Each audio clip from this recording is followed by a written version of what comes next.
성경 말씀 사도행전 4장 1절부터 12절 말씀까지 보겠습니다. 오늘은 사도행전 4장 전반부, 그러니까 4장 1절에서부터 22절까지의 말씀을 본문으로 삼아서 전하고자 합니다.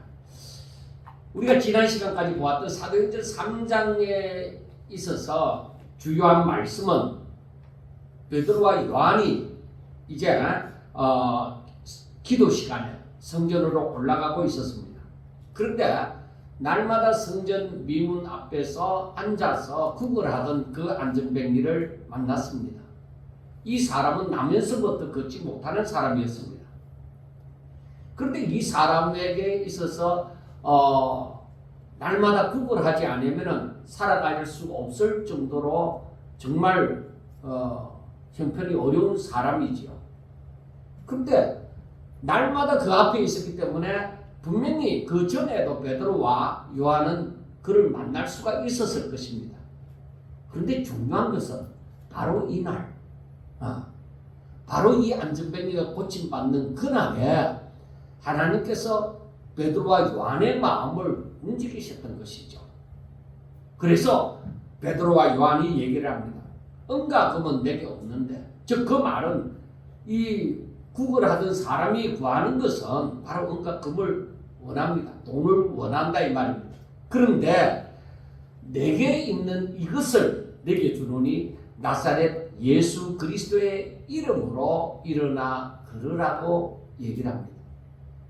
그런데 여러분, 안전뱅이가 나사렛 예수 그리스도의 이름이 얼마나 대단한지 그걸 알 리가 있습니까?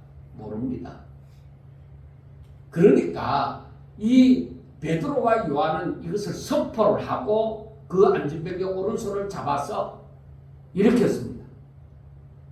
아니, 나면서부터 지금까지 걸어보지를 못하는 이 안전뱅이가 베드로가 잡아서 일으키니까 발과 발목에 힘을 얻어서 일어나서 걷고 또 뛰기도 하고 또 성전으로 들어가면서 하나님을 찬양하기로 했다는 것입니다.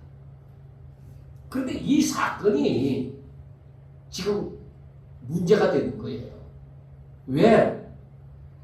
부활하신 예수 그리스도께서 지금도 살아서 역사하신다는 바로 그 이름의 능력을 나타냈기 때문입니다.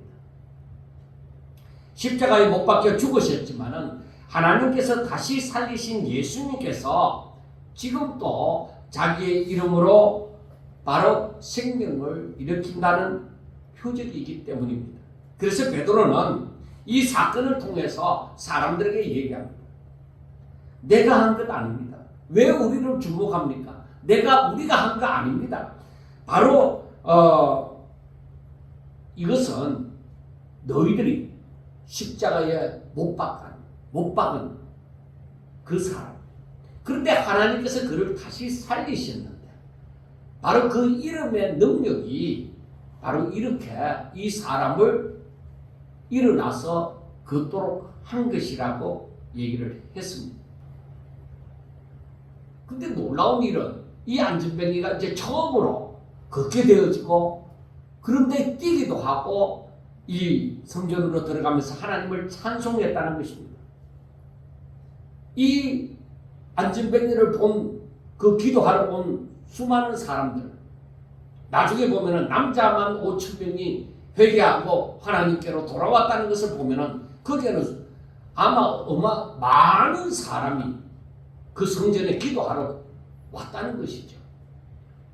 그런데 그 많은 사람들이 베드로의 이 설교를 듣게 되는 것입니다. 첫째, 사람들은 이건 있을 수 없는 일이 자기들 눈앞에서 일어났으니까 그 순간을, 그 장면, 일으키는 장면을 못 봤다 할지라도 자기들은 늘 그 성전으로 드나들면서 날마다 성전 미문에 앉아서 구걸하던 그 사람은 아니까, 안전뱅이라는 것은 그것을 아니까. 그런데 그 사람이 지금 자기들 눈앞에서 일어나서 걷기도 하고 뛰기도 하고 하나님을 찬양하는 것을 보았단 말이에요. 그러니까 그래서 모든 사람들의 관심이 여기에 집중이 되어진 것입니다.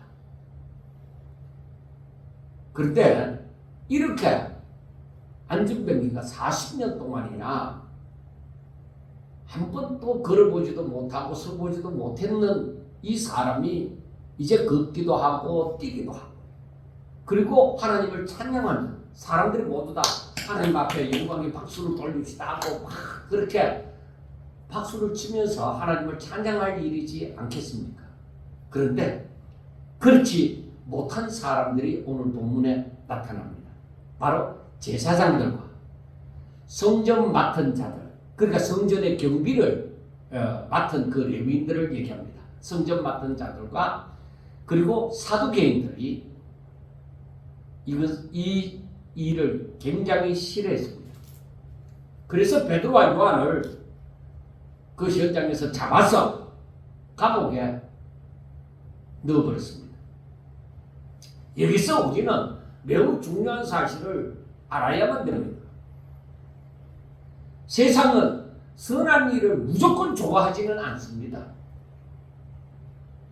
세상은 기적 자체를 무조건 반대하지도 않습니다. 세상이 정말로 싫어하는 것은 그 기적이, 그 선한 일이 예수 그리스도의 이름으로 말미암았다는 것입니다. 다른 게 싫은 게 아닙니다. 세상이 저항하는 것은 단순한 종교 활동하는 것, 그걸 저항하는 것이 아닙니다. 예수 그리스도의 십자가와 부활의 복음을 싫어한다는 것입니다. 오늘 본문은 이제 초대교회가 이제 처음으로 공동체가 형성되어지고 난 다음 이제 공적인 박해를 처음으로 받는 장면입니다.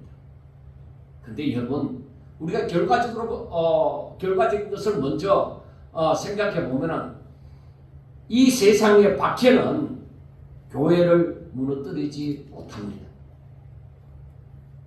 오히려 이 사건을 통해서 복음이 더 분명하게 전하여진다는 것입니다. 베드로와 요한은 이 제사장들과 성전 맡은 자들과 사두개인들, 즉 종교적인 지도자들의 위협 앞에서도 저들은 침묵하지 않았습니다. 오히려 베드로와 요한은 저들 앞에 이렇게 말합니다. 우리가 보고 들은 것을 말하지 않을 수가 없다. 우리는 말해야만 한다. 그렇게 얘기를 하는 것입니다. 그런데 우리가 이 말씀을 통해서 깨달아야 할 것이 있습니다.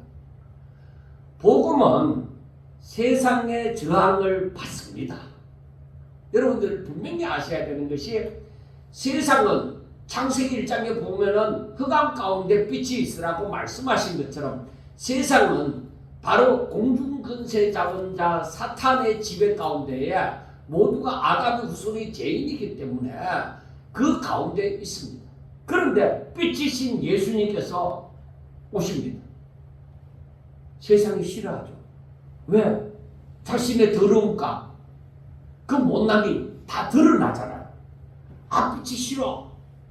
사람들이 특히 여자들은 어떻습니까? 자기가 화장을 하지 않고 맨 얼굴이면은 카메라가 갑자기 딱 들어오면은 나 세수도 안 해서, 나 화장도 안 해서 날 비추지 마, 촬영하지 마, 그렇게 얘기하잖아요. 그거와 똑같은 현상이에요. 어두운 가운데 빛이 딱 들어오니까 저 빛을 저리 지워라고 그렇게 얘기를 하는 것입니다. 그러니까 복음이 들어오면 세상은 당연히 저항을 하는 것입니다. 그런데 알아야 됩니다. 저항을 한다고 해서 복음이 멈추지 않습니다. 왜 그럴까요? 복음이 전하여지는 것이 하나님의 뜻이기 때문입니다. 세상이 아무리 저항해도 하나님의 뜻을 멈추게 할 수 없습니다. 우리가 날이 밝아 아침이 되고 그 다음에 저녁이 되고 다시 아침이 되고 다시 저녁이 됩니다. 저항한다고 이걸 막을 수가 있습니까? 하나님께서 만드신 것을 막을 수가 없습니다. 그래 하나님의 뜻이 이제는 복음이 전파되어져야 된단 말이에요. 이 어두운 아담과 하와의 후손들이 그 죄인이 되어져서 어둠 가운데 살아가는 이 세상에 하나님의 빛을 비추시고자 하신 것입니다. 그걸 세상이 저항한다고 막을 수 있을까요? 절대 막을 수 없습니다. 발악을 하죠. 세상은 예수님의 이름을 막으려고 예수 그리스도의 증인이 되는 사람들을 잡아 가둘 수는 있습니다. 그런데 복음은 가둘 수가 없습니다. 그래서 우리 오늘 본문 1절과 2절을 보면은 사도들이 백성에게 말할 때에 제사장들과 성전 맡은 자와 사두개인들이 이르러 예수 안에 죽은 자의 부활이 있다고 백성을 가르치고 전함을 싫어하여, 자, 세상이 왜 복음에 저항하는지를 보게 되어집니다. 제사장들과 성전 맡은 자와 사두개인들이 베드로와 요한에게 왔습니다. 제사장들은 성전 중심의 종교 권력을 가진 사람들입니다. 성전 맡은 자는 성전 질서를 관리하는 책임자였습니다. 사두개인들은 당시에 종교적으로 정치적으로 기득권층의 사람들입니다. 특별히 사두개인들은 부활을 믿지 않습니다. 바리새인들은 부활을 믿습니다. 그러니까 이 당시에 이 사두개인과 바리새인의 세력이 항상 이 야당 여당처럼 항상 이렇게 대립을 하고 있었던 것이죠. 그런데 베드로와 요한이 사람들에게 무엇을 전했습니까? 예수 안에 죽은 자의 부활이 있다, 이렇게 전하니까 그 기득권층에 있는 사두개인들이 자기들의 교리하고 맞지 않으니까, 그러니까 베드로와 요한이 저걸 못 전하도록 잡아서 가두어 버린 거예요. 그들은 분명히 예수 그리스도를 전했습니다. 그리고 말하기를 너희가 십자가에 못 박은 예수를 하나님께서 죽은 자 가운데서 다시 살리셨다고 전했습니다. 그러니까 예수 안에 죽은 자의 부활이 있다고 가르친 것입니다. 여기서 세상의 저항이 시작됩니다. 왜냐하면 복음은 세상의 중심을 흔들어 버립니다. 복음은 인간이 스스로 주인이 되어져 가는 삶을 흔들어 버립니다. 무너뜨려 버립니다. 그리고 복음은 인간의 의의를 무너뜨립니다. 인간의 교만도 무너뜨려 버립니다. 그래서 복음은 이렇게 말합니다. 사람은 절대로 스스로 구원받을 수 없다. 아무리 노력해도 스스로 구원받는 것은 없다. 사람은 자기 의로 하나님 앞에 설 수 없다고 분명하게 얘기합니다. 그리고 죄인은 반드시 구원자가 필요하다고 얘기합니다. 그리고 그 구원자는 오직 예수 그리스도라는 것을 말하려 합니다. 그리고 너희가 버린 예수를 하나님께서 주와 그리스도가 되게 하셨다고 복음은 분명하게 얘기를 하고 있습니다. 이 말씀은 겸손한 자들에게 있어서는 생명의 소식이 되어집니다. 그야말로 복음이 되어집니다. 그러나 자기 의로, 자기 힘으로 살려고 하는 사람들에게 있어서는 그치는 반석과 같습니다. 왜? 자기의 인생의 그 가치관을 흔들어 버리니까요. 권력을 붙들고 살아가는 사람들에게 있어서는 이 복음이 위협이 되어집니다. 그리고 자기 체제를 지키려는 사람에게는 이게 걸림돌이 되어집니다. 그래서 사두개인들이 싫어하는 것도 바로 그겁니다. 베드로와 요한이 사람을 단순하게 베드로와 요한이 말씀을 전하는 걸 싫어하는 것이 아니라 진짜 싫어하는 것은 베드로와 요한이 전하는 내용 가운데 바로 예수님의 부활이 있다는 것입니다. 사두개인들은 부활이 없다고 얘기하는데 베드로와 요한은 예수 안에 죽은 자의 부활이 있다, 이러니까 싫은 거예요. 자기들과 뜻을 같이 하지 않으니까. 여러분 생각해 보세요. 예수님의 부활이 사실이라면은 그들이 예수님을 죽인 것이 죄가 되어집니다. 예수님의 부활이 사실이라면 그들이 버린 예수님을 하나님께서는 받으셨다, 허락하셨다는 것입니다. 인정하셨다는 것입니다. 그리고 예수님의 부활이 사실이라면 그들이 붙들고 있는 종교적인 권위와 체제가 무너지는 것이기 때문에 저들은 죽으라고 반대를 하는 것입니다. 여러분, 복음은 언제나 사람을 살리는 하나님의 능력입니다. 그래서 우리가 복음을 제대로 깨닫고 이것이 내 가슴에 마음판에 새겨지고 이게 믿어지기 시작하면 내 영혼이 살아나는 것을 느끼는 거예요. 내 속에서 생명이 꿈틀거리는 것을 느낀다니까. 내가 예수 그리스도를 믿을 때에 생명이신 예수님을 영접하는 거잖아요. 그 말은. 그런데 생명이신 예수님이 내 안에 들어와서 이 사역하는 것을, 역사하는 것을 내가 느끼게 되어진다고. 이 복음을 온전히 믿게 되어지면. 그리고 또 알아야 되는 것이 내가 그 생명을 느끼면서 불편한 것이 무엇이냐? 어떤 의미에서는 감사한 것이지만 사람에게 이 심령이, 그 심령이 부패한 사람에게 있어서는 딱 불편하게 느껴지는 것이 내 죄가 자꾸 발견된다는 것. 내가 하나님을 잘 믿으면 잘 믿을수록 내 죄가, 내 잘못된 거, 내 더러운 거, 이게 자꾸 드러난다는 것. 그러나 하나님의 은혜 가운데 있는 사람, 성령의 인도함을 받는 사람들은 그 죄를 회개하는 거예요. 아, 하나님, 내가 이것이 죄인 줄 모르고 살았는데 이제 죄인 줄 알았습니다. 내가 잘못했습니다. 내가 이제는 이렇게 살지 아니하고 내가 온전히 주의 뜻을 따라 살게 해주세요.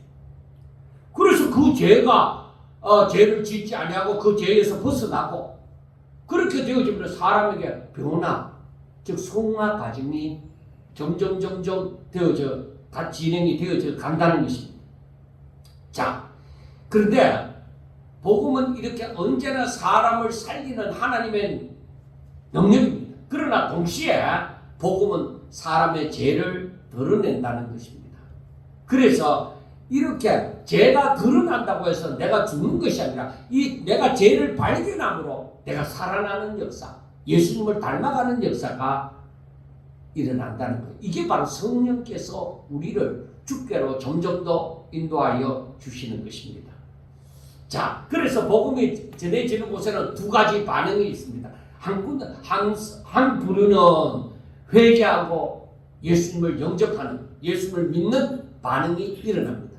그리고 다른 한 부류는 이 예수 전하는 것을 거부하고 저항하는 반응이 일어납니다. 꼭 그렇게 해야만 돼. 그렇게 하지 않아도 된다.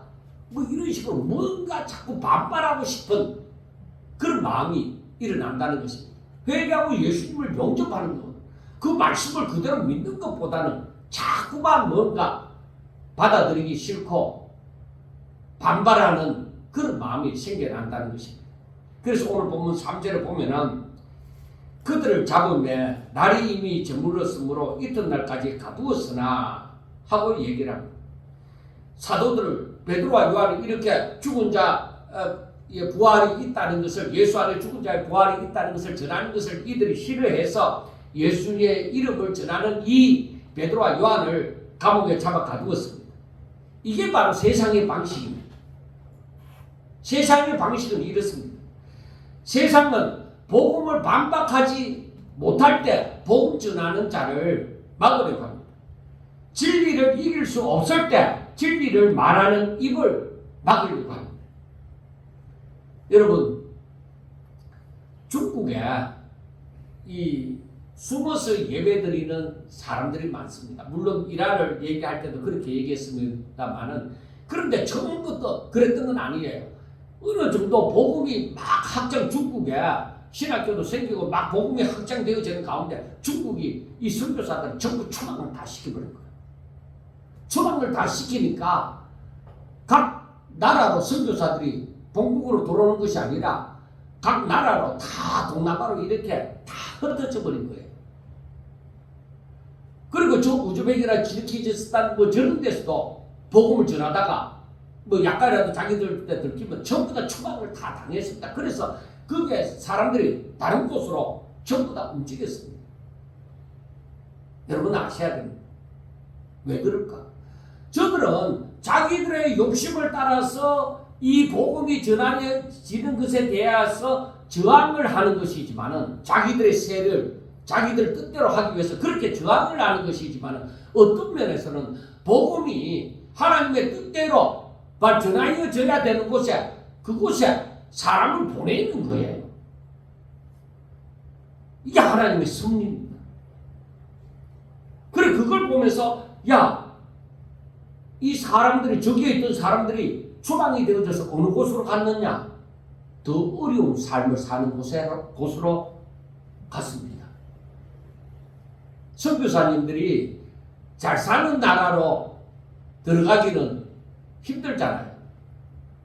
그러니까 오히려 어려운 곳에 어찌하든지 간에 막 그쪽으로 가서 복음을 전하는 역할을 감당하도록 한 것입니다. 이것도 우연이 아니라고 생각을 합니다. 자, 4절에 보면은 이렇게 말씀합니다. 말씀을 들은 사람 중에 믿는 자가 많으니 남자의 수가 약 5천이나 되었더라. 이게 바로 하나님의 놀라운 역사입니다. 사도들은 붙잡혔지만은 말씀은 붙잡히지 않았습니다. 사도들은 감옥에 갇혔지만은 복음이 감옥에 갇힌 건 아닙니다. 공예는 즉 이 종교 지도자들의 공예는 사도들의 몸을 붙잡을 수 있었지만은 이미 사람들의 마음에 뿌려진 하나님의 말씀을 막을 수는 없습니다. 이게 하나님의 섭리입니다. 근데 여러분들 생각해 보세요. 예수님이 계실 때에 3,000명, 5,000명 회개하고 돌아왔다. 이런 얘기가 있습니까? 오히려 이적을 보고 500이어의 이적을 보고 많이 모인 사람들이 오히려 예수님께서 바로 내가 하늘로부터 내려온 생명의 잠뜻이다. 그렇게 얘기하고 내 피는 그리고 내 살은 하고 이렇게 성찬에 대해서 이렇게 얘기를 할 때에 사람들은 흩어져 버렸어요. 예수님께서 떠나버렸어요. 그런데 베드로가 이렇게 설교를 하니까 앞에서는 3,000명이나 회개하고 여기서는 5,000명이나 회개하고 돌아오고 그러면 베드로가 예수님보다 대단한 사람일까? 아닙니다. 때가 되어져. 하나님이 작정하시는 때가 되어져. 그리고 예수님 당시에는 저들이 바로 나중에 예수님을 십자가에 못 박으라 하는 그곳으로 그 인간의 욕심을 따라서 행하는 그곳으로 다 흘러가 버렸습니다.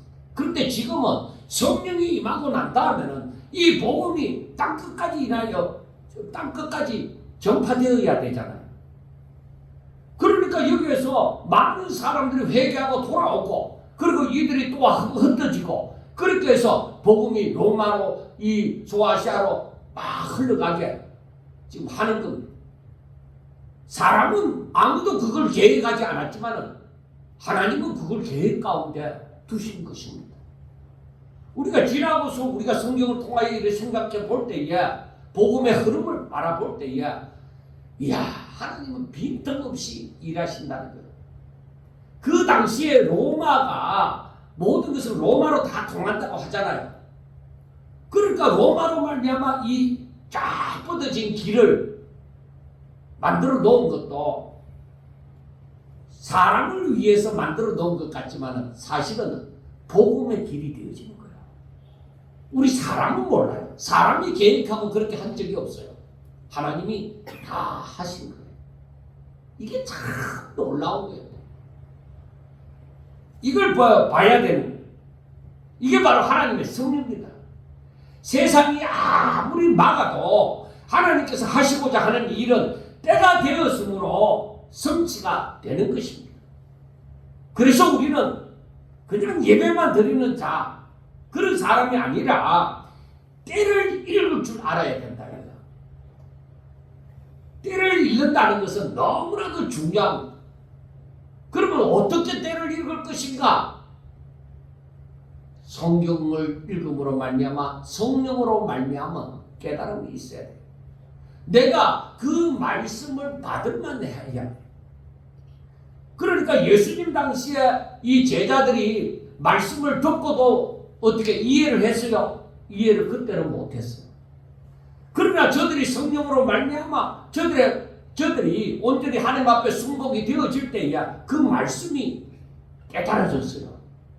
그래서 우리는 알아야 돼요.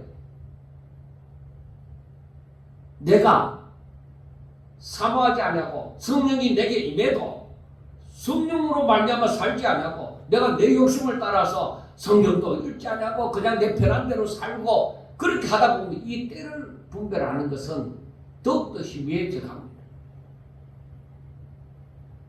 그냥 기도만 열심히 하면은 때를 알아가느냐?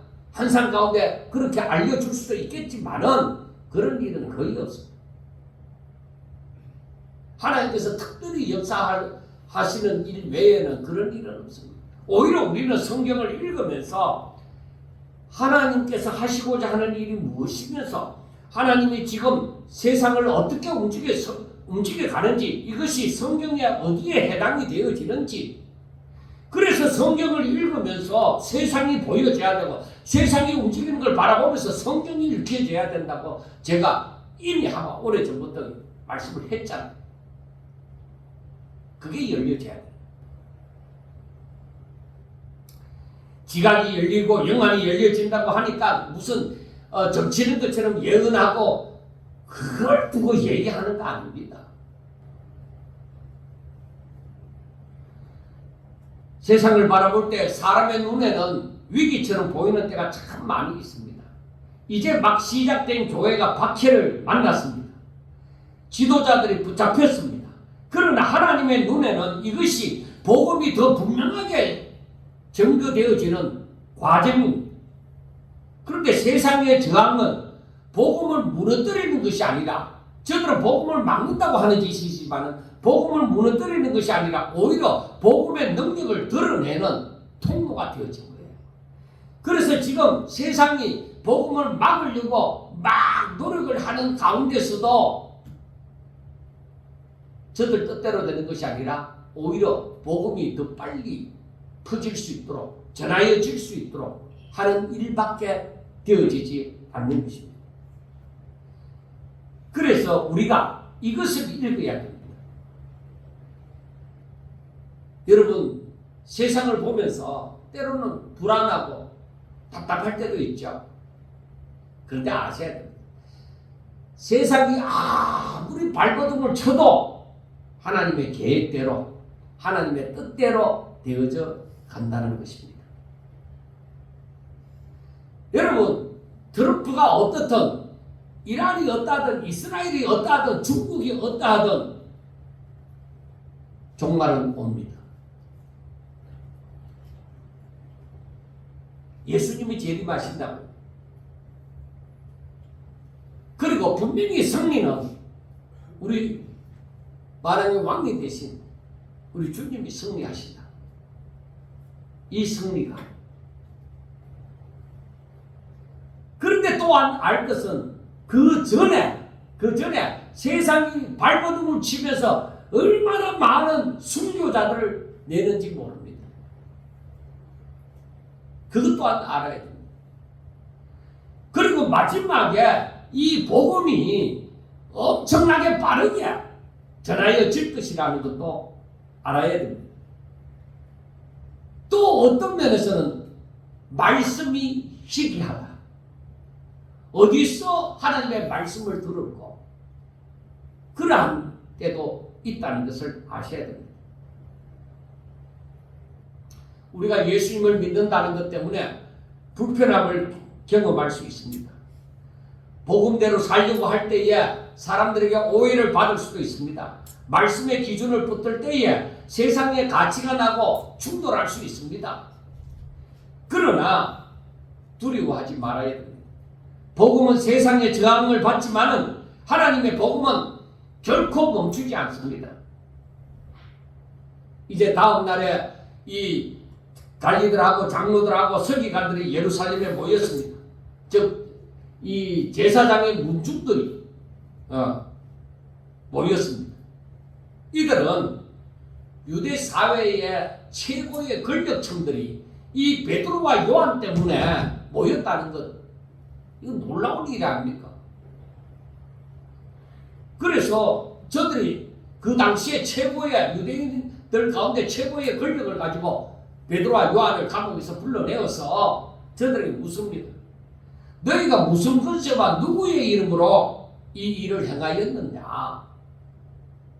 왜? 자기들이 최고의 권력자들인데 우리가 허락해 준 적도 없는데 네가 무슨 권세로 누구의 이름으로 이 일을 했느냐는 것입니다.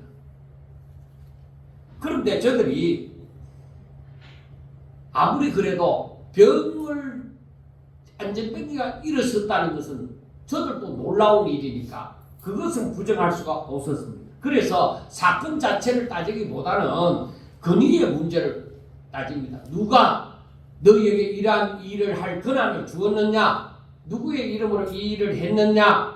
여러분, 중요한 것은 누구의 이름이냐? 누구의 권세냐? 누구의 능력인가? 하는 것입니다. 베드로는 이 질문 앞에 물러서지 않았습니다. 그래서 오히려 하는 말이 8절에 보면은 이에 베드로가 성령이 충만하여 이르되 백성의 관리들과 장로들아 하고 얘기를 합니다. 베드로는 자기 용기로 말한 것이 아닙니다. 인간적인 배짱으로 말한 것도 아닙니다. 성령께서 그를 붙드셔서 그 말은 담대함을 주신 것입니다. 그래서 우리가 마지막에 혹시나 정부에 혹은 이 복음을 싫어하는 사람들에게 붙잡혀 가든지 어떻게 하든지 간에 내가 무슨 말을 할까? 그 고민하지 말라는 것입니다. 예수님께서도 말씀하셨잖아요. 그때 성령께서 너희들에게 할 말을 너희들에게 담아 주실 것이다. 그 베드로가 바로 그 일을 만난 거예요. 성령이 충만해서 성령이 베드로를 담대하게 해서 그렇게 이 백성의 관리들과 장로들아 하고 말을 한 것입니다. 베드로가 어떻게 이렇게 달라질 수 있었느냐? 바로 그것은 성령의 역사죠. 베드로는 얼마 전에 대제사장의 뜰에서 이 여종의 하찮은 여종의 말 한마디에 두려워하면서 예수님을 나는 모른다고 3번이나 부인을 했죠. 그런데 지금 완전히 최고 지도자 권력자들 앞에 아주 담대하게 복음을 증언하고 있습니다. 베드로는 부활하신 예수님을 만난 것입니다. 그 은혜가 임한 것입니다. 그리고 성령이 제게 임한 것입니다. 성령 충만은 열심히 기도하다가 막 내 덩어리가 뜨거워지고 막 땀이 뻘뻘 나는 거, 그게 성령 충만이 아닙니다. 성령 충만은 예수 그리스도를 확실하게 알고 담대하게 분명하게 증언하는 능력입니다. 두려움에 묶인 사람을 예수님의 정인으로 세우시는 하나님의 역사입니다. 성령 충만하면 예수 그리스도를 부인하지 않습니다. 생명 걸고 나는 예수 믿는 사람입니다. 예수는 그리스도입니다. 예수님은 현재도 살아 역사하십니다. 그렇게 증거할 수 있는 것입니다. 그래서 베드로는 말합니다. 만일 병자에게 행한 착한 일에 대하여 이 사람이 어떻게 구원받았느냐고 오늘 우리에게 질문한다면 너희와 모든 이스라엘 백성들은 알라. 너희가 십자가에 못 박고 하나님이 죽은 자 가운데서 살리신 나사렛 예수 그리스도의 이름으로 이 사람이 건강하게 되어서 너희 앞에 섰다 하고 아주 담대하게 얘기를 합니다. 베드로는 분명하게 얘기합니다. 이 사람이 건강하게 된 것은 바로 나사렛 예수 그리스도의 이름 때문이라는 것을 확실하게 얘기합니다. 그리고 이 가운데서 보면 너희들이 바로 그 예수님을 십자가에 못 박았다. 그리고 또 한 가지는 하나님께서 그 예수님을 죽은 자 가운데서 다시 살리셨다 하는 것을, 이게 바로 십자가와 부활의 복음입니다. 사람은 예수님을 버렸습니다. 그러나 하나님은 예수님을 살렸습니다. 사람은 예수님을 정죄했습니다. 그러나 하나님은 예수님을 어렵다 하셨습니다. 사람은 예수님을 십자가에 못 박았습니다. 그러나 하나님은 예수님을 주와 그리스도가 되게 하셨습니다. 베드로는 11절에 이렇게 얘기합니다. 이 예수는 너희 건축자들의 버린 돌로서 집 모퉁이의 버릿돌이 되었느니라. 이 말씀은 10편 118편 말씀을 인용한 것인데, 건축자들은 이스라엘의 지도자들을 말을 합니다. 그들은 하나님의 백성을 세우는 책임을 맡은 사람들이었습니다. 그러나 그들은 참된 머릿돌이신 예수님을 알아보지 못했습니다. 오히려 버렸습니다. 왜 못 알아봤을까 생각해 봤을 때에 저들은 자기들의 욕심에 가득 채워져 있기 때문에, 하나님의 뜻을 행하기보다 자기들의 욕심을 채우고자 했기 때문에 참 머릿돌이신 예수님을 못 알아본 것입니다. 머릿돌은 건물의 기준이 되어집니다. 건물 전체가 그 돌을 기준으로 세워집니다. 이것은 예수님께서 하나님의 구원의 역사와 교회의 유일한 기초가 되어집니다. 이것이 복음입니다. 세상이 버린 예수님을 하나님께서 세우셨습니다. 사람들이 실패자로 여긴 예수님을 하나님께서 부활의 주로 높이셨습니다. 사람들이 십자가를 수치로 여겼지만 하나님은 그 십자가를 구원의 길로 삼으셨습니다. 교회는 바로 이 그리스도, 참 머릿돌이신 이 교회를 중심으로서 세워져야만 됩니다. 우리의 믿음도 예수 그리스도 위에 세워져야만 합니다. 우리 인생도 예수 그리스도 위에 세워져야 됩니다. 우리 가정도 예수 그리스도가 기초가 되셔야 됩니다. 예수님은 우리 인생에 조금 도움을 주시는 분 정도가 아닙니다. 예수님은 우리 인생의 머릿돌이십니다. 내 모든 인생의 삶의 기초는, 중심은, 기준은 예수님이 되셔야 됩니다. 예수님은 교회의 머릿돌이십니다. 예수님은 우리 구원의 머릿돌이십니다. 그래서 베드로는 12절에서 당당하게 얘기합니다. 다른 이로서는 구원받을 수 없나니 천하 사람 중에 구원을 받을 만한 다른 이름을 우리에게 주신 일이 없습니다. 저 구원은 오직 예수 그리스도께 있다. 바로 그 말입니다. 베드로는 그 최고의 권력자들이 모인 그 공회 앞에 타협하지 않았습니다. 그들이 위협을 할 때에 예수님도 좋은 길 중에 하나입니다. 여러 구원의 길 중에 예수님의 길도 있는 것입니다. 이렇게 말하지 않았습니다. 분명하게 얘기했습니다. 다른 이로서는 구원받을 만한 이름이 없습니다 하고 확실하게 얘기를 한 것입니다. 왜 그렇습니까? 하나님께서 천하 사람 중에 구원받을 만한 다른 이름을 주신 일이 없기 때문입니다. 이건 인간의 고집이 아닙니다. 이건 교회의 독성이지 않습니다. 이것은 하나님이 정하신 구원의 길입니다. 왜 예수님만이 구원의 길이냐? 그것은 예수님만이 죄 없으신 하나님의 아들이시고, 예수님만이 우리 죄를 대신 짊어지시고 십자가에 못 박혀 죽으셨기 때문입니다. 그리고 예수님만이 죽음을 이기시고 부활하셨기 때문입니다. 그리고 예수님만이 하나님과 사람 사이에 참된 중보자가 되시기 때문입니다. 사람은 스스로 죄 문제를 절대적으로 해결할 수 없습니다. 선행으로도 구원받을 수 없습니다. 종교적인 열심으로도 구원받을 수 없습니다. 도덕적인 노력으로도 하나님 앞에 어렵다 함을 얻을 수가 없는 것입니다. 죄인은 반드시 중보자, 구원자가 필요합니다. 그 구원자가 바로 예수 그리스도라는 것입니다. 오늘날 세상은 이 말씀을 불편하게 생각합니다. 왜 예수님만이 구원의 길이냐? 모든 종교가 결국 같은 거 아니냐? 각자의 진리가 있고 각자의 구원이 있는 것 아니냐? 세상은 그렇게 말을 합니다. 특히 요즘에 젊은 사람들도 그렇게 얘기를 합니다. 그러나 성경은 그렇게 말하지 않습니다. 예수님께서 친히 말씀하시기를 내가 곧 길이요 진리요 생명이다. 나로 말미암지 않고는 아버지께로 올 자가 없다. 분명하게 진리는 말씀을 합니다. 물론 우리는 이 진리를 말할 때에 교만한 마음으로 그리고 사람들을 무시하는 태도로 말해서는 안 됩니다. 오히려 겸손함으로 사랑으로 오히려 안타까움으로 그렇게 말을 해야 됩니다. 또 사람들이 사랑한다는 이유로 진리를 흐리게 해서는 안 됩니다.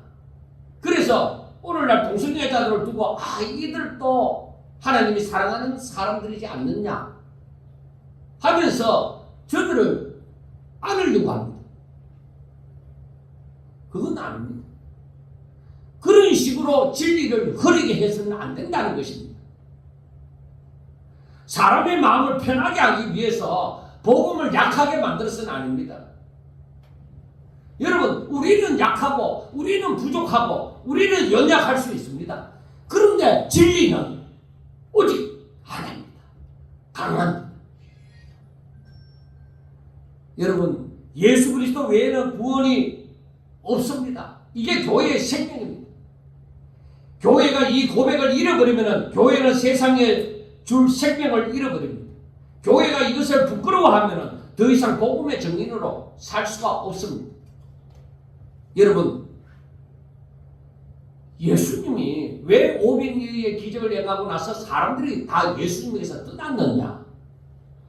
진리를 얘기하는데 사람들이 그걸 못 받아들이고 그걸 이해도 못하고 자기들의 생각이 안 맞으니까 이 사람이 지금 도대체 무슨 말을 하는가 하고 다 떠나버렸어요. 우리가 분명하게 알아야 되는 것은 세상에서 내가 어떤 일을 만나도 진리는 진리로 전해야 됩니다. 약하게 만들어서는 안 됩니다. 타협을 해서도 안 됩니다. 그래서 우리는 이러한 고백을 해야 됩니다. 다른 이로서는 구원을 받을 수 없다. 저나 사람 중에 구원받을 만한 다른 이름은 없다.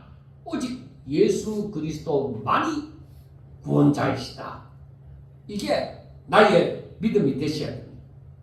이게 우리 가정의 신앙이 되셔야 됩니다. 이게 우리 교회의 중심이 되셔야 됩니다. 이걸 흐트러뜨리는 그런 사람은 바로 담을 허무는 여우와 같습니다.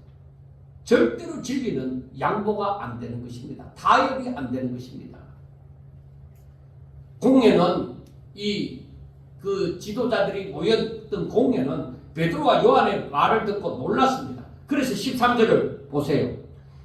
그들이 베드로와 요한이 담대하게 말함을 보고 그들이 본래 학문 없는 범인으로 알았다가 이상히 여기며 또 전에 예수와 함께 있던 줄도 알고 하고 얘기합니다. 예, 그렇습니다. 베드로와 요한은 학문이 없습니다. 그리고 이 말은 무식했다는 말이 아니라 당시 랍비 교육을 정식으로 받은 사람들이 아니라는 것입니다. 오늘날로 말하면 정식적으로 신학교도 나온 사람이 아니라는 것입니다. 그러니까 종교 지도자들의 기준으로 볼 때에 베드로와 요한은 공회 앞에서 신학적으로 논쟁할 만한 대상이 되어지지 못합니다. 저 사람 신학도 안 했는데 무슨 이런 교리 가지고 얘기할 거 뭐 있노? 그렇게 얘기할 겁니다. 그런데 이 말씀을 두고 가만히 생각해 볼 때 그러면 신학교도 할 필요 없고 아무것도 할 필요 없느냐? 오늘날에도 그렇게 생각할 때 그 당시의 형편을 아셔야 됩니다. 그 당시에 기득권을 가졌던 그 종교 지도자들은 전부 다 거의 다 외식하는 자들이었습니다. 그렇기 때문에 신학교가 있다고 해도 차라리 선지자들, 옛날 구약시대 선지자들의 학교보다도 못한 것이 될 것입니다. 그러니까 오히려 예수님에게서 신학교를 한 것이죠. 그래서 저들은 얘기합니다. 저들이 전에 예수와 함께 있던 줄은 안다는 것이죠. 참 진리이시고 참 생명이시고 참 길이신 예수님 아래서 배웠다는 것이죠. 그런데 그들이 담대하게 말을 합니다. 권력자들 앞에도 두려워하지 않습니다. 예수 그리스도의 이름을 분명히 증언했습니다. 그러자 공회가 이상하게 여겼습니다. 그들이 전에 예수와 함께 있던 줄은 알지만은 어떻게 이렇게 당당하게 진리를 전할 수가 있느냐 하는 것입니다. 여러분, 세상은 우리 학벌을 볼 수 있습니다. 외적으로 보이는 거 다 볼 수 있습니다. 돈 많고 돈 적은 거, 잘생기고 못생긴 거, 학교 어디 나온 거, 뭐 그 배경이 어떻게 되는 거, 세상은 그렇게 볼 수 있습니다. 그러나 성도에게 가장 중요한 것이 무엇인지 압니까? 저 사람은 예수님과 함께 있던 사람이다 하는 것입니다. 오늘날로 말하면 저 사람은 항상 진리대로 살고자 하는 사람. 저 사람은 예수님처럼 하나님 뜻대로 살고자 하는 사람이다. 그것이 중요한 것입니다. 우리에게 바로 예수 그리스도를 믿는 흔적이 있어야 된다 이 말입니다. 내게 예수 믿는 흔적이 있느냐? 우리가 생각해 보셔야 됩니다.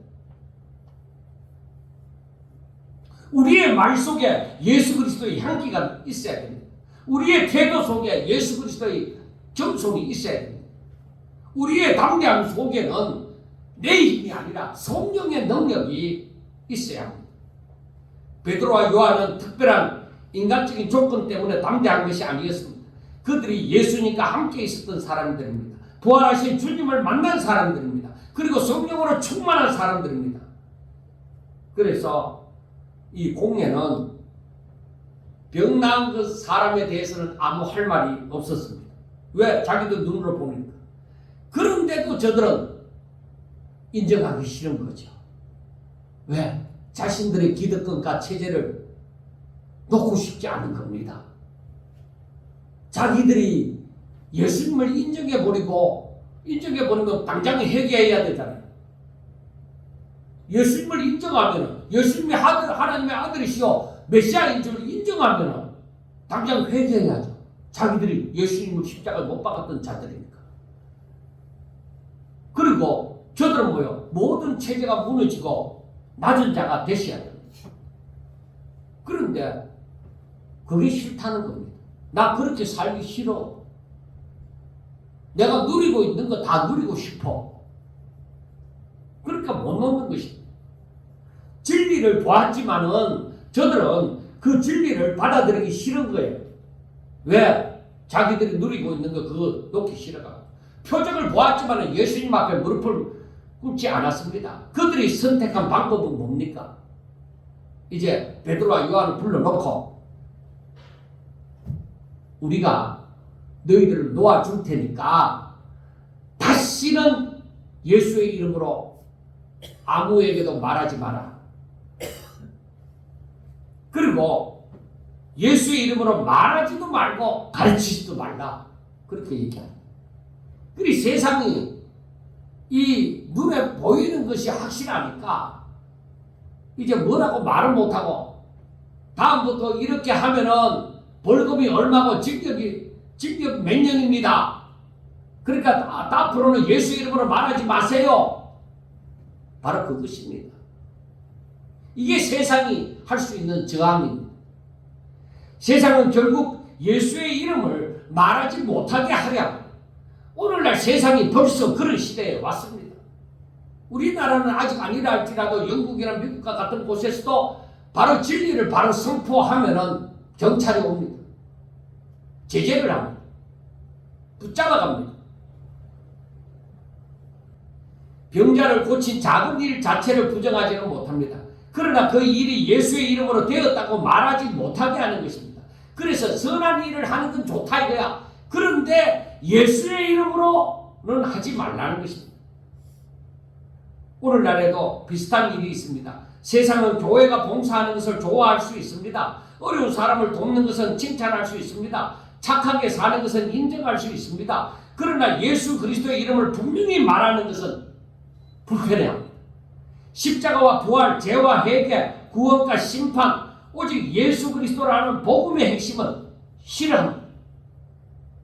여러분, 제가 캄보디아에 선교를 지금 수월차게 갔다 왔잖아요.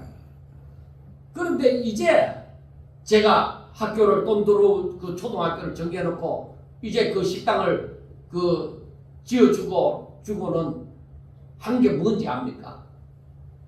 기껏한 게 하나님은 사랑이십니다 하는 것을 바로 영어로도 적고, 애들이 초등학생들이 또 영어를 모를 수도 있잖아요.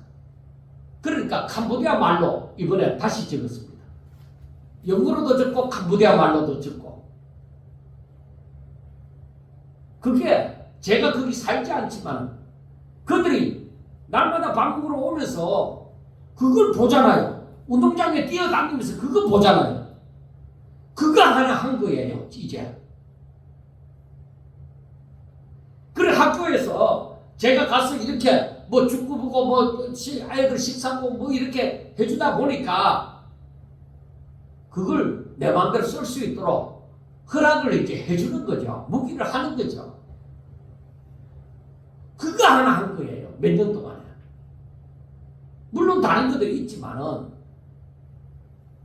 여러분, 복음이 어떻게 되든지 그 수백 명 되는 아이들 가운데 딱 그 글자 읽은 것이 저들 평생에 지워지지 않는 아이들도 있을 것입니다. 전도지 한 장이 정말 평생 잊혀지지 않는 사람도 있지만 바로 그 벽에 쓰인 그 글을 보고 아마 그렇게 잊지 못할 아이들도 생길 것이라고 생각합니다. 교회가 선한 일을 해야 됩니다. 이웃을 사랑해야 합니다. 가난한 자를 돌봐야 합니다. 고통당하는 자를 섬겨야 합니다. 그러나 교회가 단순한 봉사단체가 되어져서는 안 됩니다. 우리에게 생명은 뭐예요? 예수는 그리스도다. 이게 있어야 된다 말이에요.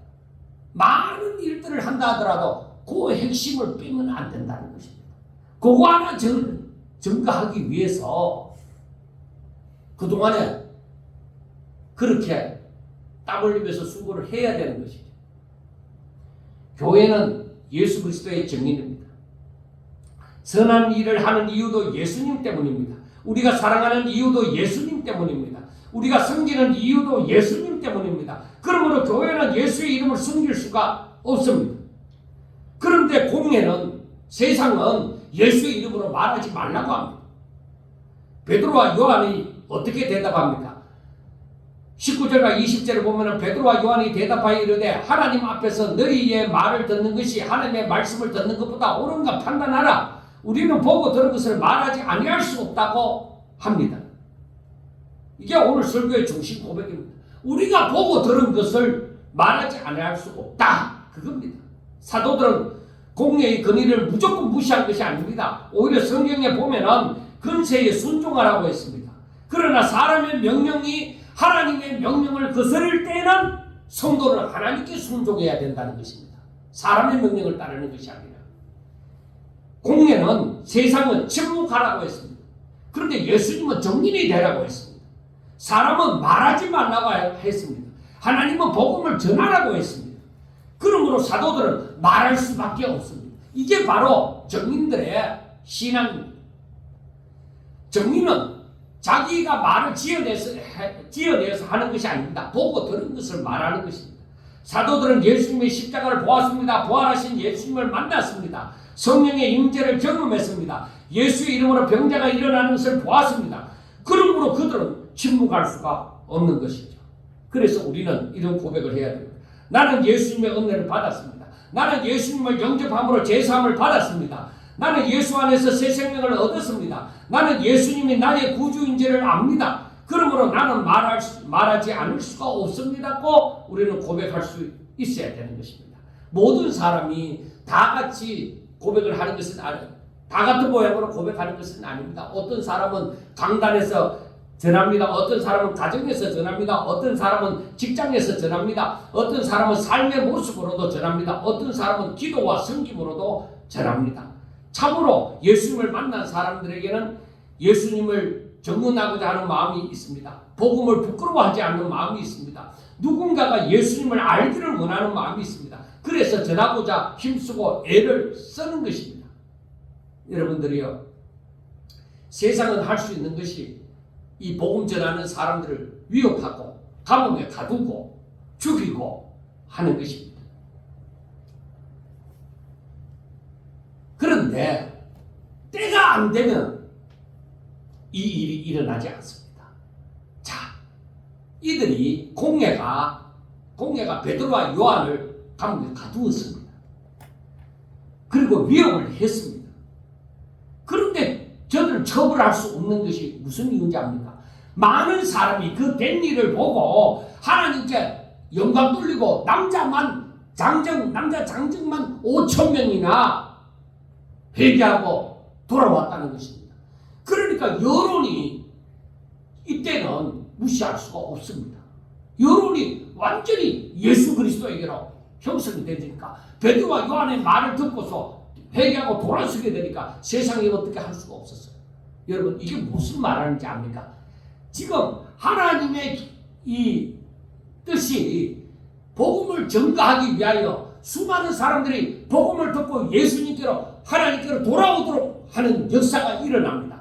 그렇기 때문에 복음 전하는 사람들을 지금 죽일 수는 없습니다. 근데 나중에 다 순교하잖아요.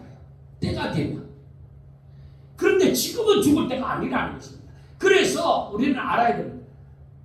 내가 살고 죽는 것은 하나님께 달렸다. 때가 안 되면 내가 죽지 않는다. 그래서 바로 하나님께서 나를 데려가는 그 순간까지 열심히 복음 전하다가 열심히 주의 이름으로 일하다가 바로 내가 죽을 것이다. 그렇게 생각을 하셔야 돼요. 여러분, 초대교회는 너무나 돈도 없었습니다. 정치적인 힘도 없습니다. 군사적인 힘도 없습니다. 사회적인 지위도 없습니다. 그러나 그들에게 있는 것은 뭐예요? 예수 그리스도의 이름입니다. 마지막으로 가면 갈수록 우리들에게 남은 것이 무엇인지 압니까? 예수 그리스도의 이름입니다. 돈이 나를 지켜주는 거 아닙니다. 권력이 나를 지켜주는 거 아닙니다. 그것은 쓰임을 받는 것이지만은 그게 우리를 지켜주는 거 아닙니다. 예수 그리스도가 내 안에 계십니다. 살아계신 예수님이 내 안에 계신다.